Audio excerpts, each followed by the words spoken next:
अस्सलाम वालेकुम जी। आज एक नई वीडियो के साथ जिन लोगों ने मेरा चैनल सब्सक्राइब नहीं किया वो प्लीज़ सब्सक्राइब कीजिएगा और लाइक कीजिएगा ताकि आपको मेरी हर नई आने वाली वीडियोस मिलती रहें। आज स्टार्ट करते हैं स्पेन के प्रेसिडेंट पेड्रो सांचेस से कि उन्होंने ऐलान किया है। आज उनकी पाल्मा de मयोर्का में आज उनकी मीटिंग थी इटालियन प्राइम मिनिस्टर के साथ। उन्होंने यह ऐलान किया है कि हमने आज से शुरुआत कर दी है कोरोना वायरस के जो वबा है इसके ख़त्म होने की शुरुआत हो गई हैं। उन्होंने कहा है कि हम जो है वैक्सीनेशन जो वैक्सीन लगेगी कोरोना की बीमारी के ख़िलाफ़ उसकी जो है स्ट्रेटजी जो हमने उसकी बनाई है कि एक सबको बराबर मिलेगी। हर सूबे को उसकी डोजेज जो है वो बराबर में तकसीम होंगी, किसी के साथ नाइंसाफ़ी नहीं होगी।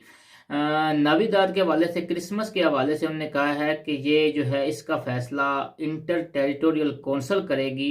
ये इंटर टेरिटोरियल कौंसल वो होती है जिसमें सारी कम्युनिटीज़ जो हैं जो स्पेन की उनके जो महकमा सेहत के जो बड़े हैं उनके नुमाइंदे बैठे होते हैं और वो मिल के फिर फैसला करते हैं। तो उन्होंने कहा है कि वो कौंसल फैसला करेगी कि नाविदाद जो क्रिसमस है उस पर कौन सी पाबंदियाँ रहेंगी और कौन सी पाबंदियाँ ख़त्म हो जाएंगी। उन्होंने डिफेंड किया है कि जो 6 बंदों की मीटिंग है, एक मीटिंग में 6 बंदे मैक्सिमम इकट्ठे हो सकते हैं, उसको उन्होंने डिफेंड किया है। उन्होंने कहा है कि अगर हमने इस वबा को ख़त्म करना है तो हमें जो है सख्त फैसले जो हमने लिए हैं उन पर कायम रहना होगा। अगर अब हम कमज़ोर हो गए तो ये वबा जो है फिर सर उठा सकती है। इसके हवाले से उन्होंने इमिग्रेशन के ऊपर भी बात की। उन्होंने कहा कि इमिग्रेशन जो है इसके ऊपर जो है बहस होनी चाहिए, यूरोपियन पार्लियामेंट में इसके ऊपर डिटेल के साथ बहस होनी चाहिए। उन्होंने कहा है कि बॉर्डर बंद करना कोई इसका हल नहीं है, परमानेंट इसका हल नहीं है, क्योंकि असल में इसका मेन जो इसको नुकसान दे रहे हैं वो माफियाज हैं जो बंदों की स्मगलिंग करते हैं और जो हज़ारों की तादाद से लोगों की ज़िंदगियों को नुकसान पहुंचाते हैं, ख़तरे में डालते हैं। उनको कंट्रोल करना चाहिए, उनके ऊपर एक्शन लेना चाहिए। उसके हवाले से दूसरी खबर है जी कतालुनिया से। कतालुनिया जो है अपना जो है प्लान जो है लॉकडाउन का, जो रात का लॉकडाउन है, जो 10 बजे लॉकडाउन शुरू हो जाता है पूरी कम्युनिटी कतालुनिया में, उनने कहा है कि हो सकता है कि ये 3 महीने मजीद चले। इसका मतलब ये है अगर हम आज 27 नवंबर है इसको लें तो 27 फरवरी तक यानी कि एंड ऑफ फरवरी तक वो यही कह रहे हैं कि जो रात का लॉकडाउन है हो सकता है वो मजीद चले। अब कतालुनिया जो कम्युनिटी है वो यही कह रही है कि मैक्सिमम जो है वो जो बंदों की मीटिंग है वो 10 होनी चाहिए। वो ये 10 का ऐलान कर रहे हैं, लेकिन याद रहे कि स्पेन के प्रेसिडेंट पेड्रो सांचेस ने ऐलान किया है कि 6 बंदों की होनी चाहिए। लेकिन उन्होंने कहा कि अब इसके ऊपर जो डिटेल है जो इस वीकेंड को आज जुम्मे कल हफ्ता आज कल में जो है इसकी जो मीटिंग होगी उसमें फैसला होगा कि नाविदाद के ऊपर कौन कौन से ये सख्तियां करेंगे या कमी किसी में करेंगे वो देखेंगे। उन्होंने कहा है कि जो भी हमारी टेरिटोरी से जो सेंटर से जो एग्जिट होगा या जो एंटर होगा उसके लिए भी हो सकता है ये कोरोना टेस्ट लाजमी करें। उन्होंने कहा है कि हम जो है जनवरी में जो है वैक्सीन जो है स्टार्ट कर देंगे। उसके बाद जो हॉस्टलेरिया जो है पाल्मा de मयोर्का के, उन्होंने रिजेक्ट किया है। उन्होंने कहा है कि हम मज़ीद जो है टूरिस्ट नहीं ले सकते हैं। माद्रिद ने यह डिमांड किया है कि गवर्नमेंट जो है वो फार्मेसिस्ट को इजाज़त दे कि वो कोरोना टेस्ट कर सकें। ये अगर हो गया तो ये बड़ी अच्छी बात होगी, लेकिन ये कम्युनिटी दी माद्रिद ने सिर्फ डिमांड किया, जो मैड्रिड का सूबा है सिर्फ उन्होंने ये डिमांड किया है कि ये जो कोरोना वायरस की का जो टेस्ट है ये फार्मेसिस्ट को दिया जाए। फिर ये आसान हो जाएगा, फिर मुख्तलिफ डॉक्टरों की जो है हमें वो अपॉइंटमेंट नहीं लेनी पड़ेंगी, तो आसानी से ये उसका हल हो जाएगा। अब वैक्सीनेशन का जो प्लान आ रहा है, ये सबसे इम्पोर्टेंट खबर है कि वैक्सीनेशन का जो प्लान आ रहा है वो किस तरह होगा। तो महकमा हेल्थ जो स्पेन का है उन्होंने वैक्सीनेशन का जो प्लान है वो इस तरह तकसीम किया है कि उन्होंने लोगों के जो स्पेन की आबादी है उसको ग्रुप वाइज तकसीम किया है।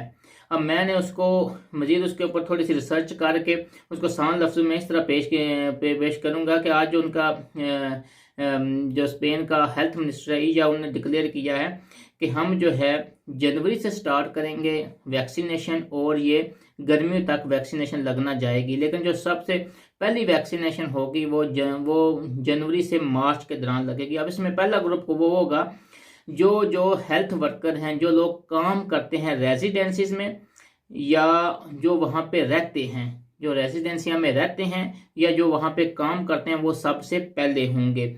ये सारे ग्रुप जो सबसे पहले होंगे जिनको जनवरी से लेकर जनवरी, फरवरी और मार्च में जिनको वैक्सीन लगेगी। दूसरे वो होंगे जो हेल्थ वर्कर या जो वहाँ पे रहते हैं, लेकिन वो जो रेजिडेंसियाँ हैं जो गवर्नमेंट की नहीं है, इसमें हॉस्पिटल भी आ जाएंगे। जो पहले वाली है उसमें हॉस्पिटल आ जाएंगे, कि दूसरे में नहीं आएंगे। तीसरी जो है जिनकी 65 साल से ज़्यादा उम्र है। चौथे ग्रुप में वो होंगे जिनकी हालत ख़राब है, जिनको कोई बीमारी लगी हुई है, जिनकी सेहत के मामलात ख़राब हैं, वो आएंगे। 5वें नंबर पे वो होंगे वो लोग जो रहते हैं या काम करते हैं इन तोड़नों से रादों में। 6वें वो होंगे जो वल्नरेबल हैं, जिनकी सिचुएशन जो है सोशियो इकोनॉमिक के तौर पे वल्नरेबल है। 7वें वो आएंगे जो काम करते हैं एसेंशियल्स में, यानी कि जो फार्मेसीज वगैरह पे काम करते हैं या वैसे कुछ जो डॉक्टर हैं जो प्राइवेट काम करते हैं या जो एलिमेंटेशन वाले जो काम करते हैं एसेंशियल्स में आते हैं। अब एलिमेंटेशन का डाउट होगा, लेकिन ये भी इनको भी वैक्सीन लगेगी। उसके बाद जो बच्चे हैं, जो लड़के लड़कियां हैं 10-12 साल के, 8-10 साल के, वो और जो यंग जनरेशन है उनको लगेगी। और जो आखिरी 9वां पॉइंट है वो ये है कि जो लोग उन एरिया में रहते हैं जहाँ पे कोरोना वायरस के केसेस बहुत ज़्यादा हैं।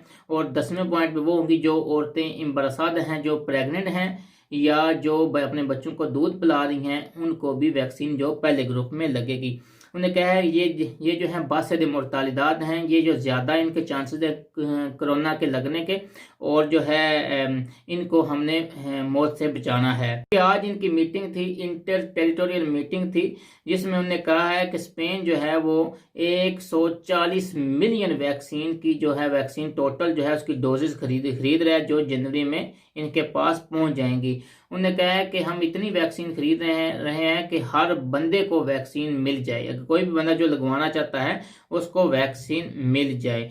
लेकिन इसके बाद जो कतलोनिया है कि उनकी गवर्नमेंट ने ये ऐलान किया है कि हम फार्मेसीज को इजाज़त नहीं देंगे कि वो कोरोना का टेस्ट करें। माद्रिद ने डिमांड किया, लेकिन कतलोनिया कह रहे कि अगर इजाज़त मिली भी तो हम इन्हें इजाज़त नहीं देंगे। हाँ, वो अलग बात है, कोई 1-2 प्रोवा कर लें वो एक अलग बात है, लेकिन इनको बाकायदा इजाज़त नहीं होगी। उन्होंने कहा है कि कतलोनिया में 9 लाख जो हैं वैक्सीन जो है वो जनवरी में 2021 में यहाँ पे पहुँच रही है, फिर वो स्टार्ट कर देंगे। उन्होंने कहा जो हमारी प्रेफरेंस है वो सबसे ज़्यादा जो है जो रेसिडेंसिया में रहते हैं, जो हेल्थ वर्कर हैं या जो जिनकी उम्र 80 साल से ज़्यादा है, उनको पहले प्लान के मुताबिक वैक्सीन लगेगी।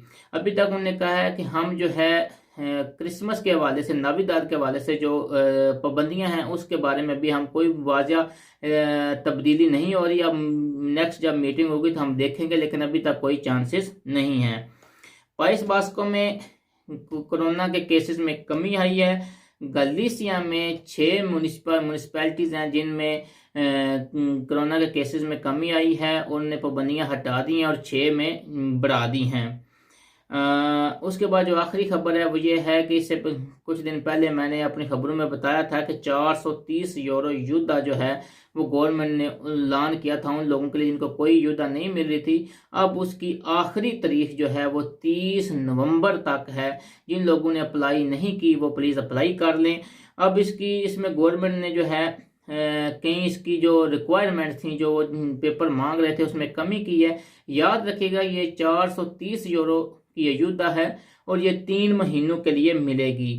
अब इसमें सिर्फ एक ही रिक्वायरमेंट, जो बाकी रिक्वायरमेंट जो सबसे बड़ी रिक्वायरमेंट है कि जिन लोगों ने 30 सितंबर से पहले तक कोई युद्धा ली है, लेकिन 30 सितंबर के बाद ना उन्होंने कोई अयुद्धा ली है और ना ही उन्होंने कोई काम किया है, वो इसके लिए क्वालिफाई करते हैं। उसके बाद उनका ये होना चाहिए कि उन्होंने इनम में डिमांडांते दे एम्प्लियो का अपना जो है वहाँ पे सोलिसिटार किया हो, तो वो अप्लाई कर सकते हैं। 30 नवंबर आखिरी तारीख है उनके लिए। दुआओं में याद रखिएगा। फी अमान अल्लाह। अल्लाह हाफिज़।